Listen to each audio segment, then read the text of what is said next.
Hello everyone, स्वागत है आप सभी का हमारे यूट्यूब चैनल में। दोस्तों, एनसीईआरटी की सीरीज़ में 9th क्लास की इकोनॉमी का लास्ट चैप्टर है। ये अंतिम अध्याय है, चौथा, जिसमें केवल 4 अध्याय थे। तो इस चैप्टर का नाम है भारत में खाद्य सुरक्षा। तो चलिए हम बाकी चैप्टर्स की तरह इसे भी देख लेते हैं और जो इम्पोर्टेंट चीज़ें हैं हम इसमें देखने वाले हैं। यह चैप्टर जो है मुख्य परीक्षा की दृष्टि से साथ ही साक्षात्कार में भी काफ़ी सहायता करने वाला है। चलिए शुरू करते हैं। एक अवलोकन देख लेते हैं, खाद्य सुरक्षा का अर्थ क्या है। देखिए, खाद्य सुरक्षा, और चैप्टर का नाम भी है भारत में खाद्य सुरक्षा। सभी लोगों के लिए सदैव भोजन की उपलब्धता, पहुंच, उसे प्राप्त करने का सामर्थ्य। ठीक है, जब भी अनाज के उत्पादन या उसके वितरण की समस्या आती है तो सहज ही निर्धन परिवार इससे अधिक प्रभावित होते हैं। यानी कि जब भी अनाज वगैरह की प्रॉब्लम्स आती हैं तो जो गरीब फैमिली होती है, गरीब परिवार होते हैं, उनको सबसे ज़्यादा इस चीज़ से प्रभावित होना पड़ता है। खाद्य सुरक्षा सार्वजनिक वितरण प्रणाली। देखिए, सार्वजनिक वितरण प्रणाली का मतलब क्या है? पीडीएस सिस्टम, यानी कि जो पब्लिक डिस्ट्रीब्यूशन सिस्टम है वो शासकीय सतर्कता और खाद्य सुरक्षा के खतरे की स्थिति में सरकार द्वारा की गई कार्यवाही है उस पर निर्भर करती है। तो ये हमने देखा एक छोटा सा अवलोकन। अब हम बात करते हैं खाद्य सुरक्षा क्या है। देखिए फ्रेंड्स, खाद्य सुरक्षा क्या है तो हम यहाँ पे देखने वाले हैं। देखिए, जीवन के लिए भोजन उतना ही आवश्यक है जितना सांस लेने के लिए वायु, यानी एयर के बिना हम सांस नहीं ले सकते। लेकिन खाद्य सुरक्षा क्या केवल 2 जून की रोटी ही है, यानी कि 2 वक्त का खाना ही खा लेना जो है खाद्य सुरक्षा कहलाता है? नहीं, ये उससे कहीं अधिक है। देखिए, खाद्य सुरक्षा के कई सारे आयाम हैं। पहला आयाम क्या है? खाद्य सुरक्षा, ये जो उपलब्धता है, इसका तात्पर्य होता है कि देश के पास, जो देश है, देश के पास जो खाद्य उत्पादन है, खाद्य आयात है और सरकारी अनाज भंडार में संचित पिछले वर्षों के स्टॉक, इसको बोलते हैं। एक आयाम हो गया। दूसरा आयाम क्या है? पहुंच का अर्थ है खाद्य प्रत्येक व्यक्ति को मिलता रहे, है ना। सामर्थ्य का मतलब क्या है? सामर्थ्य का मतलब है लोगों के पास अपनी भोजन आवश्यकताओं को पूरा करने के लिए पर्याप्त और पौष्टिक भोजन खरीदने के लिए धन का उपलब्ध होना। तो सभी लोगों के लिए पर्याप्त खाद्य उपलब्ध हो, सभी लोगों के पास स्वीकार्य गुणवत्ता में खाद्य पदार्थ खरीदने की क्षमता हो, खाद्य की उपलब्धता में कोई बाधा ना हो। ये क्या है? ये 3 डायमेंशन। ठीक है, तो यहाँ पे आपने देख लिया, पहला, दूसरा, तीसरा। चलिए अब हम देखते हैं कि खाद्य सुरक्षा क्यों। खाद्य सुरक्षा क्यों? तो देखिए, समाज का गरीब वर्ग जो हर समय खाद्य असुरक्षा से ग्रस्त रहता है। ठीक है, यहाँ पे देखिए, समाज का गरीब वर्ग जो हर समय खाद्य सुरक्षा से, ये जो खाद्य का असुरक्षा है, ठीक है, ये वाला शब्द देखेंगे आप, इससे जो है ग्रस्त रहता है। परंतु जब देश भूकंप, सूखा, बाढ़, सुनामी, यानी कोई भी प्राकृतिक आपदा या किसी भी प्रकार की आपदा आती है तो इससे फसलों के खराब होने से पैदा हुए अकाल, ठीक है ना, आदि राष्ट्रीय आपदाओं से गुजर रहा होता है। मैं इसे एक बार फिर से समझाना चाहूँगी।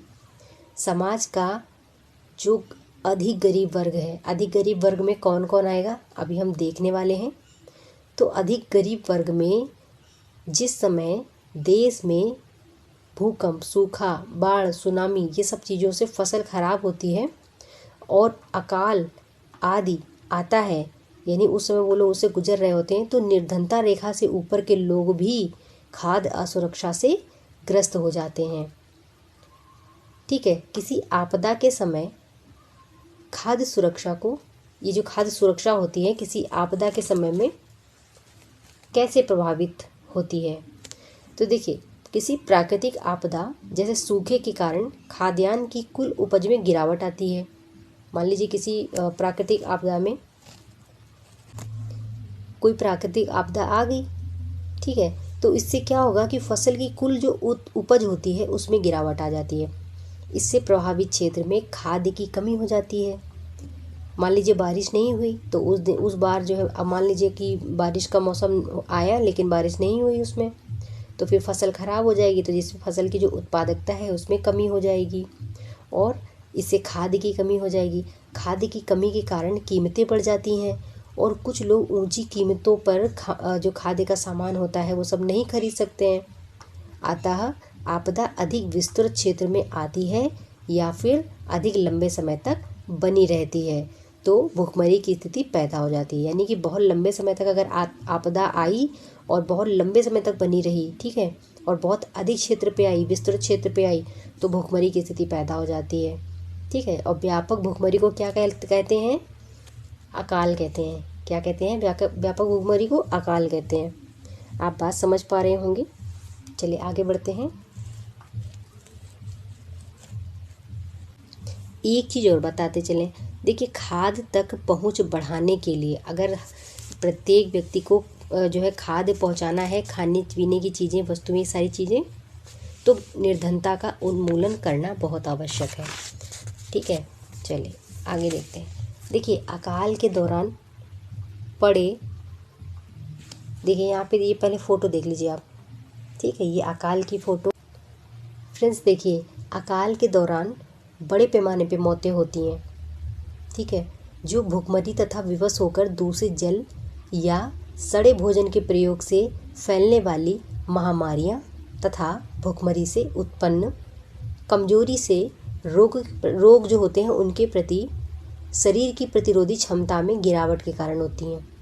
यानी कि आया अकाल, खाद्य सुरक्षा कमज़ोर हो गई, खाने का नहीं मिला और उन लोगों ने दूषित जल पी लिया, ऐसा भोजन कर लिया जो विषाक्त है, जो सही नहीं है, सड़ा भोजन है, तो इससे शरीर में रोग प्रतिरोधक क्षमता कम हो जाती है और जिसकी वजह से मौतें होने लग जाती हैं। भारत में देखिए सबसे भयानक अकाल कब पड़ा था?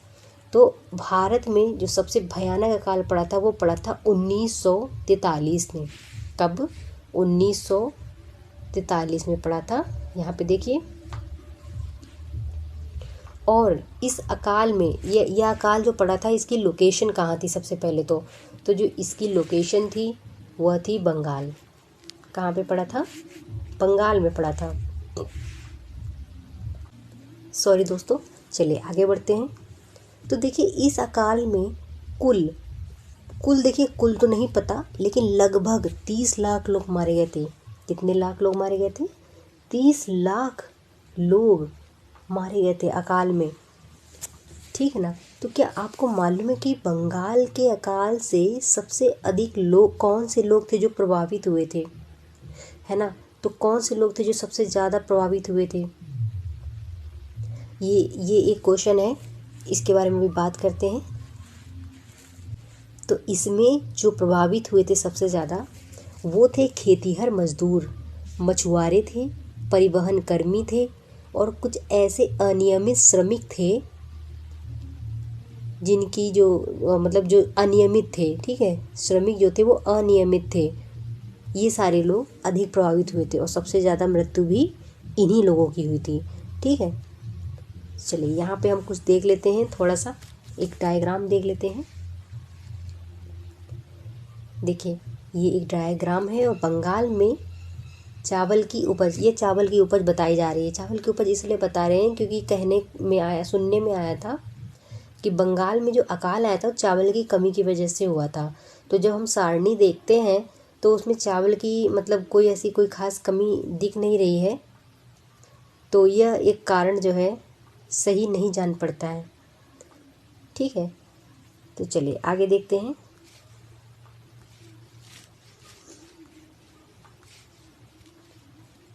देखिए, कुछ यहाँ प्रश्न भी इन्होंने जो है प्रश्न भी दे रखे हैं। चलिए आगे देखते हैं। परियोजना कार्य, भारत में अकाल संबंधी और सूचनाएं एकत्रित करें। तो ये कुछ वर्ग है, परियोजना काल है। चलिए इधर देखते हैं जरा, माफ़ करना। चलिए देखिए, भारत में बंगाल जैसा अकाल कभी दोबारा नहीं आया, लेकिन चिंता का विषय यह है कि आज भी, ठीक है, आज भी ओडिशा में कालाहांडी तथा काशीपुर जैसे स्थानों में, यहाँ पे देखिए, ये जो ओडिशा का कालाहांडी है एवं काशीपुर जैसे स्थान हैं जहाँ अकाल जैसी अनेक वर्षों से स्थिति बनी हुई है। और ऐसी भी सूचना मिलती है कि वहाँ भूख के कारण कुछ लोगों की मृत्यु भी हुई है। ठीक है, ये चीज़ आप सर्च करना गूगल पे। और हाल के कुछ वर्षों में राजस्थान के बारन जिले में, राजस्थान का कौन सा जिला है, बारन जिला, और झारखंड का पलामू जिला, अन्य सुदूरवर्ती जो क्षेत्र हैं, भूख के कारण लोगों की मृत्यु की सूचना मिली है। अतः किसी देश में खाद्य सुरक्षा आवश्यक होती है ताकि सदैव खाद्य की जो उपलब्धता है उसको सुनिश्चित किया जा सके। तो कुछ जगह बताई मैंने, राजस्थान का बारन जिला, झारखंड का पलामू और कालाहांडी एवं काशीपुर जो कि ओडिशा में है। तो यहाँ पे देखिए, खाद्य सुरक्षा की कमी की वजह से मृत्यु की खबरें आ रही हैं। चलिए आगे बढ़ते हैं। देखिए फ्रेंड्स, खाद्य असुरक्षित कौन है? देखिए, यद्यपि भारत में लोगों का एक बड़ा सा वर्ग खाद्य एवं पोषण की दृष्टि से असुरक्षित है, परंतु इससे सर्वाधिक प्रभावित वर्गों की जो बात है उसमें देखें तो उसमें कौन कौन है जो सबसे ज़्यादा इस चीज़ से प्रभावित है। तो देखिए, भूमिहीन प्रभावित है, जो थोड़ी बहुत अथवा नगण्य भूमि पर निर्भर है। पारंपरिक दस्तकार हो गया, पारंपरिक सेवाएं प्रदान करने वाले लोग हो गए, अपना छोटा मोटा काम करने वाले जो कामगार हैं वो हो गए। ठीक है, और निराश्रित, ऐसे जो दूसरों पे आश्रित हैं, किसी पे आश्रित नहीं है, और साथ ही बेगर्स यानी कि भिखारी। तो ये शहरी क्षेत्रों में खाद्य की दृष्टि से बहुत असुरक्षित परिवार हैं, जिनके कामकाजी सदस्य प्रायः कम वेतन वाले व्यवसायों और जो अनियत श्रम बाजार होता है वहाँ पे काम करते हैं। ये कामगार अधिकतर मौसमी कार्यों में लगे रहते हैं और इनको इतनी कम मजदूरी दी जाती है कि वे मात्र क्या कर सकते हैं, जीवित रह सकते हैं। तो चले आपको एक कहानी सुनाते हैं जो कि एकदम रियल कहानी है और ऐसा वाकई में होता है। ठीक है ना, तो इस कहानी को सुनिए पहले। देखिए, रामू की कहानी। रामू रायपुर में कृषि क्षेत्र में एक अनियत खेतीहर मजदूर के रूप में काम करता है। ठीक है, उसका सबसे बड़ा बेटा सोमू 10 वर्ष का है।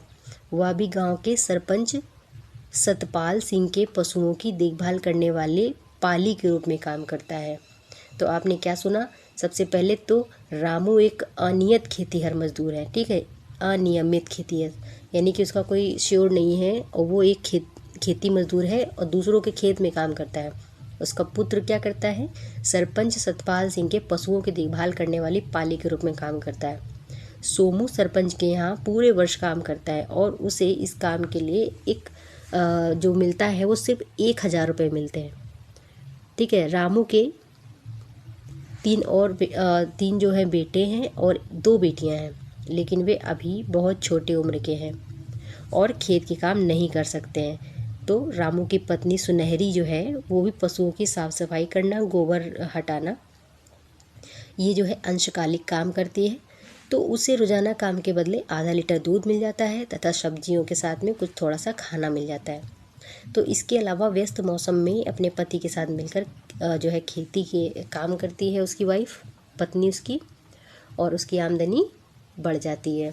ठीक है, तो यहाँ पे कृषि जो होती है, कृषि एक मौसमी कार्य है और रामू को केवल बुआई, रोपण, फसल की कटाई इसी के समय पे काम मिलता है।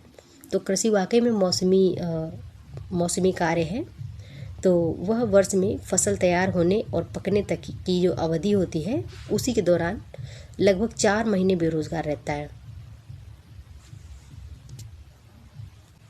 ठीक है, देखिए, ये 4 महीने तक जो है लगभग बेरोजगार रहता है और इसके अलावा जो है ये बाकी जो है काम करता है। तो बाकी में क्या काम करता है, वह दूसरे कामों में जो है कार्यों की तलाश में क्या कहते हैं,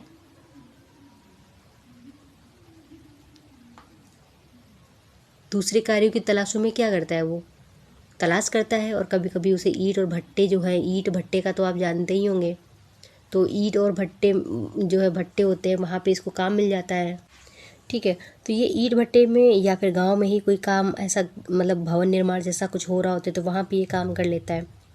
तो रामू अपने इन प्रयासों से नगद या फिर वस्तु के रूप में इतना तो कमा लेता है जिससे वह अपने परिवार को 2 जून के भोजन के लिए ज़रूरी चीज़ें जुटा सके। बहरहाल जब वह कहीं काम पाने में असफल रहता है तो उसे और उसके परिवार को वास्तव में कठिनाइयों का सामना करना पड़ता है और कभी कभी उसके बच्चों को भूखे पेट ही सोना पड़ता है। परिवार को दूध तथा सब्जियां भोजन के साथ नियमित रूप से नहीं मिलती हैं। रामू कृषि कार्य की जो मौसमी प्रकृति है इसके कारण अपनी बेरोजगारी के 4 महीने में खाद्य की दृष्टि से असुरक्षित रहता है। तो देखिए इसमें बेरोजगारी का एक प्रकार सामने आ रहा है। कौन सी बेरोजगारी? मौसमी बेरोजगारी। तो कृषि एक मौसमी क्रिया क्यों है? प्रश्न अगर उठाया जाए कि कृषि एक मौसमी क्रिया क्यों है, साथ ही रामू लगभग देखिए वर्ष के लगभग 4 महीने बेरोजगार क्यों रहता है? क्योंकि वो कृषि करता है और कृषि एक मौसमी क्रिया होती है जो कि हर समय नहीं की जा सकती है। ठीक है, और जब रामू बेरोजगार होता है तो वो क्या करता है? वो इधर उधर कहीं और काम की तलाश में जाता है। रामू के परिवार में पूरक आय कौन प्रदान करता है? लगभग रामू ही है। कोई भी काम पाने में असमर्थ होने पर रामू को क्या कठिनाई होती है बताइए? काफ़ी कठिनाई होती है, आप अंदाज़ा लगा सकते हैं। और रामू खाद्य की दृष्टि से कब असुरक्षित होता है? तो रामू खाद्य की दृष्टि से कब असुरक्षित होता है, ये सबसे बड़ा प्रश्न है। तब जब वो मौसमी बेरोजगार रहता है। ठीक है ना। तो यहाँ पे हमने रामू की कहानी देख ली। अब हम बात करते हैं अहमद की कहानी की, जो कि काफ़ी इम्पोर्टेंट है। देखिए यहाँ पे हमने ये प्रश्न देख लिए थे अभी अभी, रामू से संबंधित थे, और अब हम बात करने वाले हैं अहमद की कहानी के बारे में। अहमद की कहानी है, देखिए अहमद जो है बेंगलोर में रिक्शा चलाता है और अपने 3 भाइयों 2 बहनों और बूढ़े माँ बाप के साथ झुमरी तलैया से आया है। ये झुग्गी में रहता है। झुग्गी क्या होता है मैंने आपको पहले चैप्टर में जो निर्धनता वाला चैप्टर था उसमें समझाया था। कुछ लोग ऐसे होते हैं जो शहर में जाकर बस जाते हैं, बेहद गरीब होते हैं, अनियमित मजदूर होते हैं, तो फिर वो शहर से दूर जाकर किसी ऐसे स्थान पे जहाँ पे लोग अपना बहुत ज़्यादा ज़रूरत नहीं है उस स्थान की, गंदी जगह वाले स्थान में वो अपना झुग्गी बसा लेते हैं। ठीक है, तो उसके परिवार के समस्त सदस्यों का पालन पोषण रिक्शा चलाने से होने वाली जो आय है उसी पे निर्भर होता है। बहरहाल उसका रोज़गार जो है सिक्योर नहीं है, सुरक्षित नहीं है, और उसकी जो आय है वो प्रतिदिन घटती और बढ़ती रहती है। कभी कभी वह इतना कमा लेता है कि समस्त दैनिक आवश्यकताओं की चीज़ें खरीदने के बाद भी यानी पश्चात अपनी आय से कुछ बचा लेता है, लेकिन कभी कभी मुश्किल से ही कमा पाता है जिससे दैनिक आवश्यकता की वस्तु ही खरीद सके। देखिए सौभाग्यवश अहमद को एक पीला कार्ड प्राप्त है। पीला कार्ड क्या होता है इसको नोट कर लिया। पीला कार्ड क्या है, देखिए मैंने ब्रैकेट में उसको जो है बॉक्स के अंदर डाल दिया है। तो पीला कार्ड प्राप्त है जो निर्धनता रेखा से नीचे के लोगों को पीडीएस कार्ड है। पीडीएस कार्ड क्या है? पब्लिक डिस्ट्रीब्यूशन सर्विसेज, यानी कि जो भी पीडीएस होता है सार्वजनिक वितरण प्रणाली के तहत जो निर्धनता रेखा से नीचे के लोगों के लिए होता है। ठीक है ना। तो ऐसे जो है इसको क्या क्या मिल जाता है पीडीएस से? गेहूँ, चावल, शक्कर यानी चीनी और मिट्टी का तेल। तो वह इन चीज़ों को बाजार की कीमत से आधी कीमत पर प्राप्त कर लेता है, क्योंकि सार्वजनिक वितरण प्रणाली में चीज़ें थोड़ी कम दामों में उपलब्ध होती हैं। वह अपना मासिक भंडार उस विशेष दिन खरीदता है जिस दिन दुकान निर्धनता रेखा के नीचे के लोगों के लिए खुलती है। तो इस तरह अहमद अपनी इस अपर्याप्त आय से अपने परिवार का किसी तरह पालन पोषण कर रहा है, जहां वह अकेला कमाने वाला सदस्य है। तो हमने रामू की जो स्टोरी है उसको देख लिया है। तो चलिए हम यहाँ पे कुछ क्वेश्चन पुटअप कर लेते हैं। अच्छा आप बताइए कि रिक्शा चलाने वाले अहमद को नियमित आय होती है? तो देखिए कभी कभी अधिक आय हो जाती है, कभी कभी न्यूनतम आय होती है। और नेक्स्ट क्वेश्चन, रिक्शा चलाने से होने वाली थोड़ी सी आय के बावजूद पीला कार्ड अहमद को अपने परिवार चलाने में कैसे मदद करता है? क्योंकि पीले कार्ड के तहत सार्वजनिक वितरण प्रणाली के तहत उसे गेहूँ, चावल और मिट्टी का तेल हो गया, साथ ही जो शुगर है यानी कि चीनी है, ये चीज़ें उसको मिल जाती हैं और बाज़ार के मूल्यों से भी कम मूल्य पे ये चीज़ें एकदम नाम मात्र के मूल्यों पे जो है उपलब्ध हैं ये उसे। ना ही सिर्फ उसे और हर उस व्यक्ति को जिसके पास पीला कार्ड है, गरीबी रेखा के नीचे रहने वाले परिवारों को। तो देखिए पीला कार्ड अहमद को अपना परिवार चलाने में कैसे मदद कर रहा है? बिल्कुल मदद कर रहा है। वो उसके खाद्यान्न का जो भी उसका सामान है वो सारी चीज़ें उपलब्ध हो रही हैं उसको कम पैसे में। रामू खाद्य की दृष्टि से कब असुरक्षित होता है? वो तब ऐसा होता है जब उसका बिल्कुल भी कार्य नहीं चलता है, जो भी कमाई होती है वो नहीं होती है। तो ये बहुत ही बेसिक क्वेश्चन थे। चलिए आगे देख लेते हैं। देखिए खाद्य पदार्थ खरीदने में असमर्थता के साथ सामाजिक संरचना भी खाद्य की दृष्टि से असुरक्षा में भूमिका निभाती है। ठीक है, सामाजिक संरचना जैसे अनुसूचित जाति, अनुसूचित जनजाति, अन्य पिछड़ी जातियाँ, इनमें से कुछ ऐसी निचली जातियाँ हैं जिनका ना तो भूमि का आधार जिनका जो है भूमि का आधार कमज़ोर होता है या फिर उनकी जो भूमि होती है उत्पादकता बहुत ही कम होती है, वे खाद्य की दृष्टि से शीघ्र असुरक्षित हो जाते हैं। वे लोग भी खाद्य की दृष्टि से सर्वाधिक असुरक्षित होते हैं जो प्राकृतिक आपदाओं से प्रभावित होते हैं। यानी कि वो लोग जिनके पास खुद की कोई ज़मीन नहीं है, अगर है तो बहुत ही कम और उसमें उत्पादकता बहुत ही कम हो रही है, या फिर वो लोग जिनकी ज़मीन प्राकृतिक आपदाओं का शिकार हो चुकी हो। ठीक है,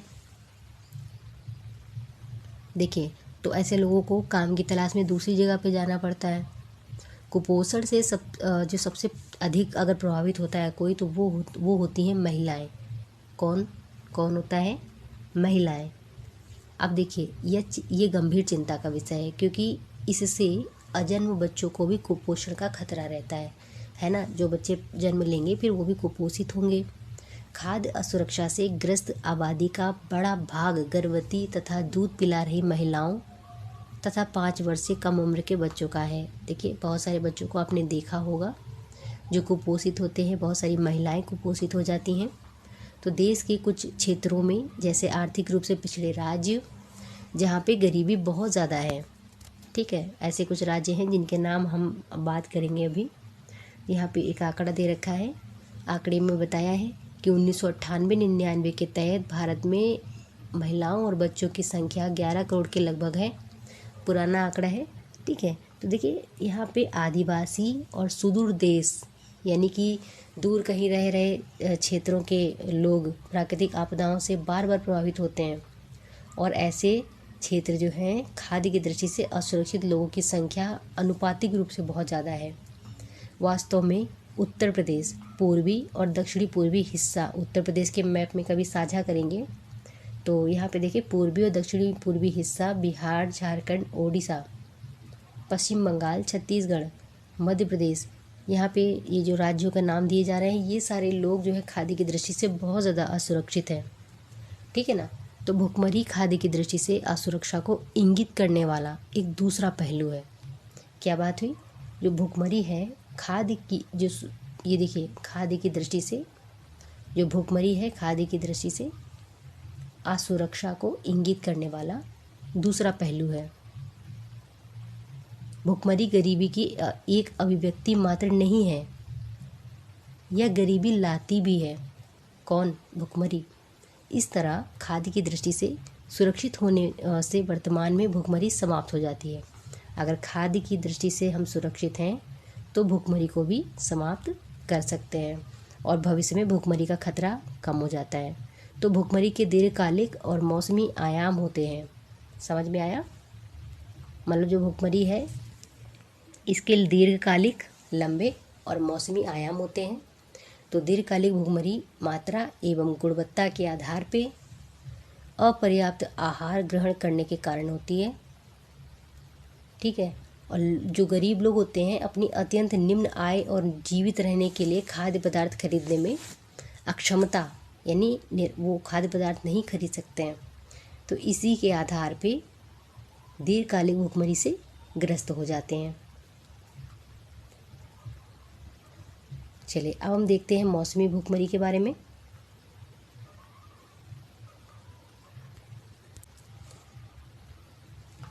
मौसमी जो भूखमरी होती है फसल उपजाने और कटने के चक्र से संबंधित है। ठीक है, दीर्घकालिक भूखमरी के बारे में बात कर ली है। दीर्घकालिक भूखमरी जो होती है खाद्य की सुरक्षा को, जो असुरक्षा होती है उसको इंगित करती है, और इसी की वजह से जो है दीर्घकालिक जो मौसमी आयाम हैं, जैसे दीर्घकालिक भूखमरी मात्रा एवं क्वालिटी के आधार पे अपर्याप्त जो भोजन होता है, जो पर्याप्त नहीं होता है, अपर्याप्त होता है, उसको ग्रहण करने से होती है। और जो मौसमी भूखमरी होती है यह जो है कृषि के चक्र से संबद्ध है। यह ग्रामीण क्षेत्रों की कृषि क्रियाओं की मौसमी प्रकृति के कारण नगरीय क्षेत्रों में अनियमित श्रम के कारण होती है। ठीक है, जैसे बरसात के मौसम में अनियमित निर्माण श्रमिक को कम काम करता है। ठीक है, और इस तरह से भूखमरी तब होती है जब कोई व्यक्ति पूरे साल काम पाने में अक्षम रहता है, साल भर उसको कोई काम ही नहीं मिला। तो देखिए भारत में मौसमी और दीर्घकालिक भूखमरी के परसेंटेज जो हैं इसमें धीरे धीरे गिरावट आ रही है। ठीक है ना, तो ये जो चित्र बनाया है इस चित्र में आप देखिए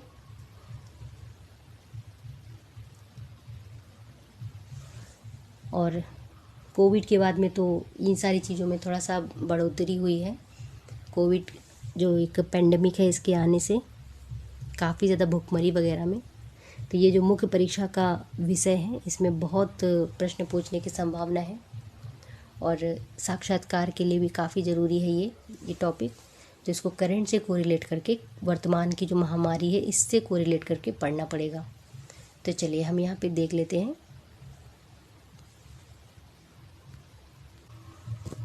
भूखमरी के देखिए दो प्रकार हैं, एक है ग्रामीण भूखमरी और दूसरा है शहरी भूखमरी, और इसके परसेंटेज अलग अलग हैं।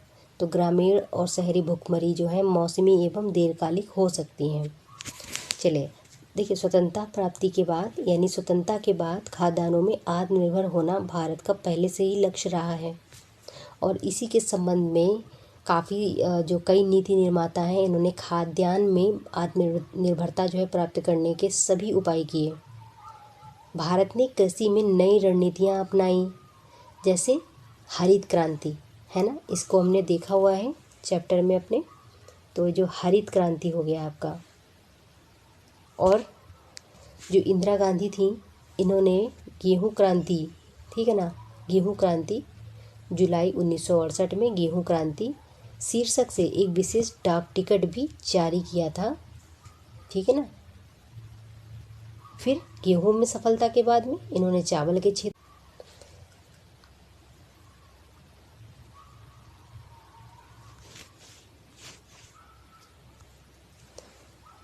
देखिए हरित क्रांति के बारे में बात हुई थी। तो हरित क्रांति का बहुत जो सेम जो है हर जगह पे सेम जो है रिज़ल्ट देखने को नहीं मिला था। जैसे पंजाब और हरियाणा की बात करें तो पंजाब और हरियाणा में जो है सर्वाधिक वृद्धि दर्ज की गई थी अनाजों में, उत्पादन में। ठीक है ना, और उसके बाद में जैसे महाराष्ट्र है, मध्य प्रदेश है, बिहार, उड़ीसा है और कोई पूर्वोत्तर राज्य है, इनमें जो है उत्पादन का जो स्तर था वो पिछड़ता रहा। ठीक है ना, वो पिछड़ता रहा। और तमिलनाडु वगैरह में, आंध्र प्रदेश में जो है चावल के उत्पादन में काफ़ी वृद्धि हुई थी। ठीक है ना, तो गांव में अब बात करते हैं भारत में खाद्य सुरक्षा। भारत की जो है खाद्य सुरक्षा की स्थिति देखनी है। 70 के दशक के प्रारंभ में हरित क्रांति के आने के बाद से मौसम की विपरीत दशाओं के दौरान भी देश में अकाल नहीं पड़ा था। ठीक है, उस टाइम पे काफ़ी ज़्यादा हम लोगों ने हरित क्रांति से जो है उत्पादन किया था, तो अकाल तो फिलहाल नहीं पड़ा था। अकाल पड़ने के काफ़ी सारे कारण थे, उसमें भौगोलिक कारण भी था और भी सारे कारण थे जिनको हम कभी चर्चा करेंगे। तो देखिए देश भर में उपजाई जाने वाली विविध फसलों के कारण पिछले 30 वर्षों में ये जो खाद्यान्न के मामले में भारत जो है अब आत्मनिर्भर बन गया है। और एक समय ऐसा भी था जब भारत और पाकिस्तान का युद्ध चल रहा था, और उस समय देश में जो खाने पीने का स्थिति था वो बहुत ही ख़राब हो गया था। तो उस समय प्रधानमंत्री थे हमारे लाल बहादुर शास्त्री जी, और उसी समय एक फिल्म भी बनाई गई थी उसी में, जय जवान जय किसान, है ना। अगर आपके पास मौका मिले तो उस फिल्म को देखने की आप कोशिश करिएगा, उससे काफ़ी चीज़ें साफ़ हो जाती हैं और हमारे लिए ऐसी फिल्में काफ़ी बूस्टर का काम करती हैं। तो चलिए आगे बढ़ते हैं हम इसमें।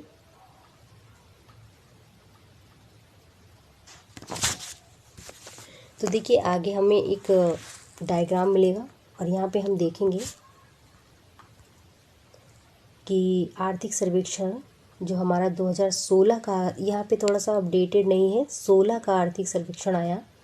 हालांकि 16 का भी अभी ओल्ड है, और भी ढेर सारे जो नए नए रिपोर्ट्स आए हैं। तो उसमें जो है अनाज की उपज, अगर हम अभी खाद्यान्न डेटा नया वाला देखेंगे, लेटेस्ट वाला 21 वाला, तो इसमें खाद्यान्न की उपज का एक अलग ही डेटा है, जिसमें गेहूँ, चावल, दालें, ये सारी चीज़ें जो है उसमें अच्छे से दे रखी हैं। तो काफ़ी बढ़ोतरी हुई है उसमें, और भारत जो है इस समय अपने खाद्यान्न जो है स्टॉक है उनको भर रखा है भारत ने काफ़ी ज़्यादा, और पहले से बहुत ही अच्छी स्थिति में है हम लोग। देखिए बात करते हैं बफर स्टॉक की। तो बफर स्टॉक क्या है? तो देखिए बफर स्टॉक जो है भारतीय खाद्य नियम के माध्यम से सरकार द्वारा अधिप्राप्त अनाज, गेहूँ, चावल का भंडार है। ठीक है, ये देखिए। तो भारतीय खाद्य जो निगम है, अधिशेष उत्पादन वाले राज्यों में किसानों से गेहूं और चावल खरीद लेता है, और उनकी फसल के लिए उनको कीमतें दे दी जाती हैं जो पहले से घोषित होती हैं, जिनको बोलते हैं एमएसपी। क्या बोलते हैं? एमएसपी। ठीक है, ये भी एक अच्छा टॉपिक है और इसको आगे डिस्कस भी किया जाएगा। न्यूनतम समर्थन मूल्य, ठीक है, यानी कि पहले से ही गवर्नमेंट जो है एमएसपी डिसाइड कर देती है कितना फसल का कौन सा एमएसपी होगा, और उस पे जो है गवर्नमेंट जो है किसानों से ख़रीद लेती है उसका जो अनाज होता है। और इसमें देखें तो इन फसलों के उत्पादन को प्रोत्साहन देने के उद्देश्य से बुआई के मौसम से पहले ही सरकार जो है एमएसपी की घोषणा करती है। ठीक है, और ख़रीदे हुए अनाज खाद्य भंडार में रखे जाते हैं। तो क्या जानते एक क्वेश्चन ये बनता है कि सरकार जो है बफर स्टॉक क्यों बनाती है? ऐसा कभी कमी वाले क्षेत्रों और समाज के गरीब वर्गों में बाज़ार कीमत से भी कम कीमत पे अनाज वितरण करने के लिए किया जाता है। देखिए बफर स्टॉक बनाया और किसानों से उनका एमएसपी निर्धारित मूल्यों पे ख़रीद लिया सरकार ने कीमत पे, और फिर उन्होंने क्या किया कि ऐसे लोगों को वितरित करते हैं सार्वजनिक वितरण प्रणाली के तहत। वो जो है गरीब लोगों को, जो गरीबी जो रेखा होती है ना उससे नीचे आते हैं, तो ऐसे लोगों को ये जो है गरीब वर्गों को बाज़ार से भी कम कीमत पे, बहुत ही निर्गम कीमत पे उपलब्ध कराते हैं। ठीक है, और साथ ही बफर स्टॉक किस किस चीज़ में मदद करते हैं? तो देखिए कोई आपदा आ गई या फिर कोई जैसे मान लीजिए अभी कोरोना का टाइम चल रहा है, तो कोरोना पेंडेमिक में गवर्नमेंट जो है घर घर जो है राशन वगैरह बंटवाया उन्होंने। तो ये सब चीज़ें इसीलिए बफर स्टॉक में रखी जाती हैं, है ना। बफर स्टॉक और सार्वजनिक वितरण प्रणाली, तो ये दोनों चीज़ें आप समझ लीजिए। तो देखिए सार्वजनिक वितरण प्रणाली के उसमें बात हो गई है, पीडीएस सिस्टम कहते हैं इसको, और देश भर में लगभग 5.5 लाख, तो देखिए पुराना आंकड़ा है, तो अभी तो और भी बढ़ गया है ये। ठीक है, तो इसमें काफ़ी सारी चीज़ें मिलती हैं। मिट्टी का तेल तो शायद अब मिलना बंद हो गया है, क्योंकि लाइट वगैरह जो बिजली है समस्त भारत में लगभग फैल चुकी है हर जगह, मतलब इसका लाभ मिल चुका है, तो मिट्टी का तेल अब शायद नहीं मिलता है हर जगह। चलिए अब देखिए राशन कार्ड की अगर बात करते हैं, राशन कार्ड क्या होता है? देखिए राशन कार्ड से ही हमको जो है पीडीएस यानी कि सार्वजनिक वितरण प्रणाली में हमें सामान मिलता है। तो राशन कार्ड जो होते हैं 3 प्रकार के होते हैं। ठीक है, तो यहाँ पे देखिए निर्धनों में भी, निर्धन लोगों के लिए अंत्योदय कार्ड है, निर्धनता रेखा से नीचे के लोगों के लिए बीपीएल कार्ड है और अन्य लोगों के लिए एपीएल कार्ड है। ठीक है, तो ये अंत्योदय योजना, अंत्योदय कार्ड हो गया, और ये आप ध्यान रखेंगे। अब देखिए आगे देखते हैं। यहाँ पे देखिए एक तस्वीर दे रखी है, और इस तस्वीर में बताया है राशन वितरण, जो सार्वजनिक वितरण प्रणाली होती है, तो कुछ इस तरह से है, और कम कीमत, बाजार मूल्यों से भी कम कीमत पे वो सामान हमको मिलता है। तो चलिए देखते हैं आगे। भारत में राशन व्यवस्था की शुरुआत बंगाल के अकाल की पृष्ठभूमि में 1940 के दशक में शुरू हुई थी। ठीक है, और हरित क्रांति से पहले भारतीय खाद्य संकट के कारण 60 के दशक के दौरान राशन प्रणाली पुनर्जीवित कर दी गई। यानी 1940 के टाइम पे जो था ब्रिटिश गवर्नमेंट, तो उनने जो है स्टार्ट किया था, और इसी चीज़ को ये जो 60 का दशक था के दौरान पे स्टार्ट कर दिया गया। गरीबी के ये जो उच्च स्तर थे, इनको ध्यान में रखते हुए 70 के दशक के मध्य एनएसएसओ की जो रिपोर्ट है उसके अनुसार खाद्य संबंधी 3 महत्वपूर्ण हस्तक्षेप कार्य प्रारंभ किए गए थे। तो अब हमको ये तीनों चीज़ें देखनी होंगी। सबसे पहली चीज़ थी सार्वजनिक वितरण प्रणाली, जिसके बारे में बात कर चुके हैं। फिर है एकीकृत बाल विकास जो सेवाएं थी वो, और इसके साथ काम के बदले अनाज 1977 से 78 के बीच में ये प्रारंभ हुआ था।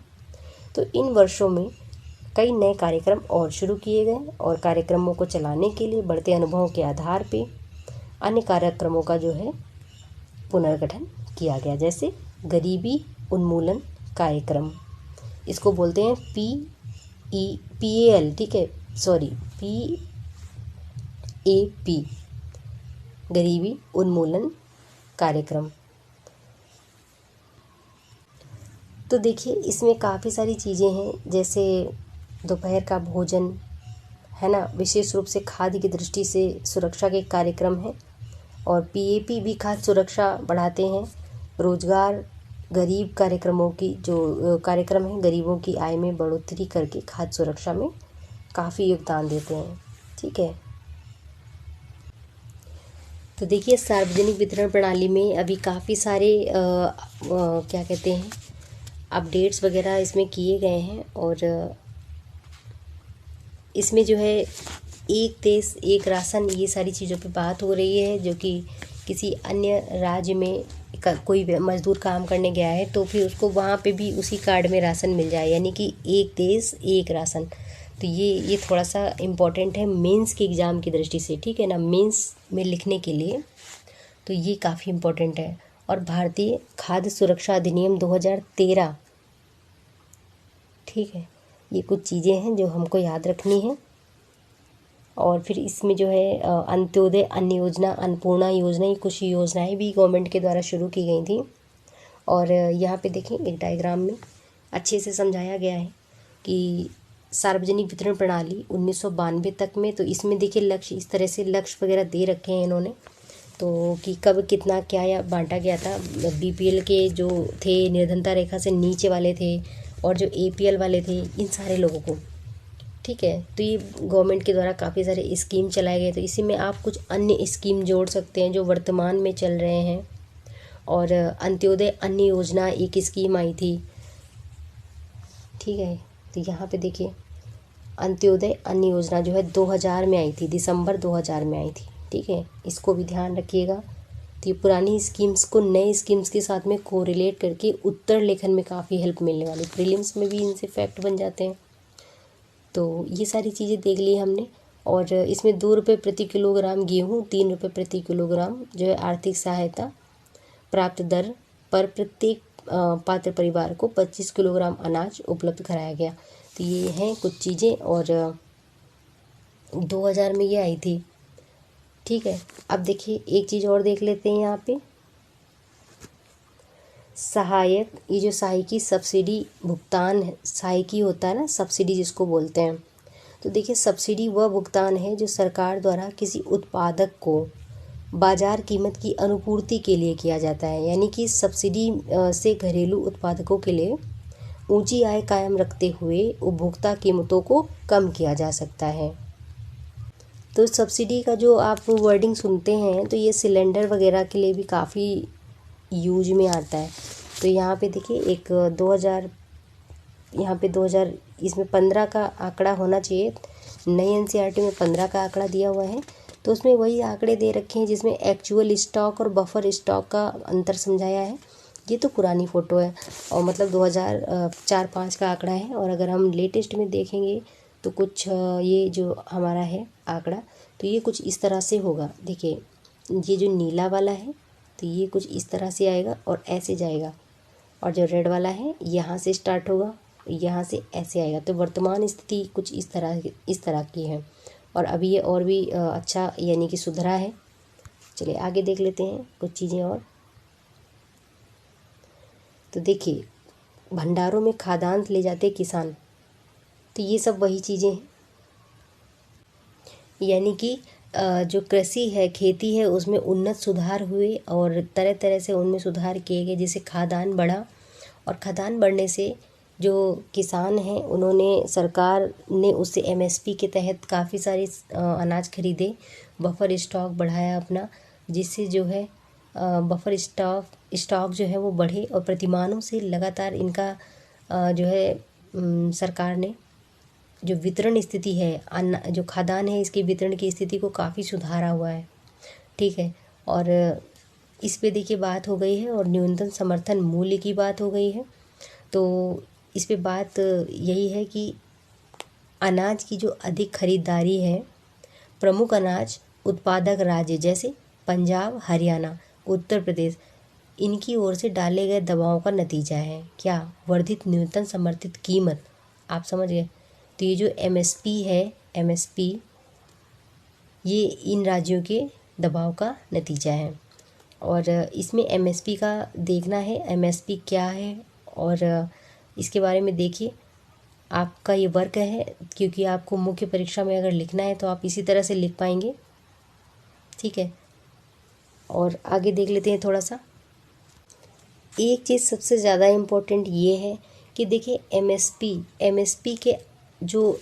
का जो वो मिल रहा है, संरक्षण मिल रहा है, तो ये मिल रहा है आपके मुख्य फसलों को, जैसे गेहूँ, चावल, ये। और आप एक चीज़ नोटिस करना कि इनसे क्या हुआ है कि किसानों ने मोटे अनाज उत्पादने बंद कर दिए। मोटे अनाज जो होते हैं वो गरीबों का मुख्य भोजन, गरीबों इन द सेंस कि लोगों का मुख्य भोजन होता है, उसी को बंद कर दिया, क्योंकि एमएसपी गेहूं और चावल को मुख्यतया टारगेट कर रही थी।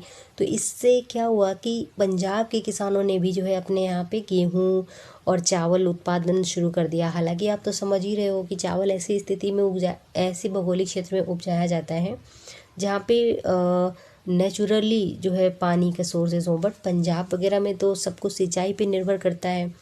तो इससे क्या हुआ, देखिए अधिक सिंचाई हुई, सघन सिंचाई हुई। तो सघन सिंचाई से पर्यावरण है, जल स्तर है, इन सब में क्या हुआ, गिरावट आई है, काफ़ी ज़्यादा गिरावट आई है। तो पंजाब राज्य जो है इस पंजाब, हरियाणा वगैरह जो है इन चीज़ को ज़्यादा प्रमोट कर रहे हैं, चावल वगैरह जो धान की फसल है इसके लिए, जबकि ये गलत है। तो इससे इन राज्यों में कृषिगत विकास को बनाए रखने का खतरा पैदा हो गया है। ठीक है, बाकी यहाँ पे कुछ आंकड़े हैं। ये जो आंकड़े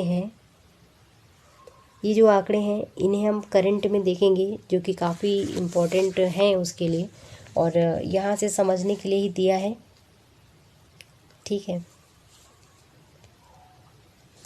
तो चलिए अब हम एक टॉपिक हम अपना और देख लेते हैं। तो सहकारी समितियों की खाद्य सुरक्षा में भूमिका। देखिए भारत में विशेषकर देश के दक्षिणी और पश्चिमी भागों में सहकारी समितियों की यहाँ पे देखिए सहकारी समितियाँ जो हैं भारत के दक्षिणी और पश्चिमी भागों में सरकार जो है खाद्य सुरक्षा में एक महत्वपूर्ण भूमिका निभा रही हैं। तो सहकारी समितियाँ निर्धन लोगों को खाद्यान्न की बिक्री के लिए कम कीमत वाली दुकानें खोलती हैं।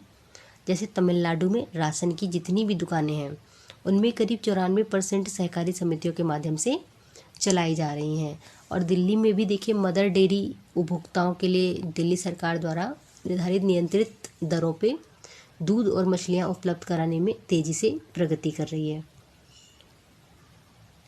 ठीक है, तो अमूल, जैसे अमूल हो गया, है ना, अमूल की स्टोरी तो आपको पता ही होगी, गुजरात में। ठीक है, तो ये किस तरह से स्टार्टिंग हुआ था, ये सारी इकोनॉमी में हम लोग पढ़ेंगे आगे, जो भी कल जैसे आपको MSP हो गया, और ये सारी चीज़ों को विस्तृत चर्चा करेंगे अपकमिंग वीडियोस में अपने। ठीक है, तो यहाँ पे देखिए अमूल है, तो इससे देश में श्वेत क्रांति लाई गई थी वर्गीस कुरियन जी के द्वारा। ठीक है, तो ये सारी चीज़ें हैं, तो ये सब क्या है, सहकारी समितियाँ हैं, और इन्होंने देश को जो है खाद्य सुरक्षा सुनिश्चित कराई है, और बाकायदे जो है इसके लिए संविधान में आर्टिकल वगैरह भी दे रखे हैं सहकारी समितियों के लिए। ठीक है, तो इसको हम पॉलिटी में कवर करेंगे। तो ये सारी चीज़ें हमारी हो गई। चलिए अब हम बात करते हैं, यहाँ पे देखिए ADS बैंक अनाज कार्यक्रम। तो इस तरह से काफ़ी सारे ऐसे कार्यक्रम लाए जा रहे हैं, ऐसी कोशिशें की जा रही हैं जिससे खाद्य सुरक्षा जो है संकटग्रस्त ना हो और वो सही से चलती रहे। तो अब हम यहाँ पे सारांश देखने वाले हैं इस चैप्टर का सारांश। तो देखिए, किसी देश की खाद्य सुरक्षा तब सुनिश्चित होती है जब उसके सभी नागरिकों को पोषक भोजन उपलब्ध होता है, यानी नागरिकों को पोषक युक्त जो भोजन है वो उपलब्ध हो रहा है, तो किसी देश की खाद्य सुरक्षा सुनिश्चित है। सभी व्यक्तियों के पास स्वीकार्य गुणवत्ता के खाद्य खरीदने की सामर्थ्य हो, यानी सभी व्यक्तियों के पास इतने पैसे हों कि वो जो है गुणवत्तापूर्ण जो उनके लिए दूध है, अंडे हैं, दाल है, मुख्य भोजन मिलता रहे, और भोजन तक पहुंचने में कोई अवरोध ना हो। तो देखिए, निर्धनता रेखा से नीचे रह रहे लोग जो हैं इस दृष्टि से सदैव असुरक्षित रहे, है ना, और जबकि संपन्न लोगों को आपदाओं के टाइम पे भी जो है खाद्य की दृष्टि से मतलब उनको प्रॉब्लम हो सकती है। यद्यपि भारत के लोगों का ये बड़ा वर्ग जो है खाद्य और पोषक तत्वों की असुरक्षा से ग्रस्त है ना।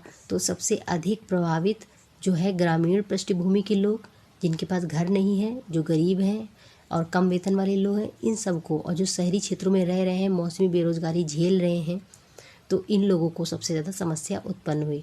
देश के कुछ क्षेत्रों में खाद्य की दृष्टि से असुरक्षित लोगों की बड़ी संख्या है, जैसे बताया मैंने, ओडिशा है, झारखंड है, राजस्थान है, और उत्तर प्रदेश का कुछ हिस्सा है।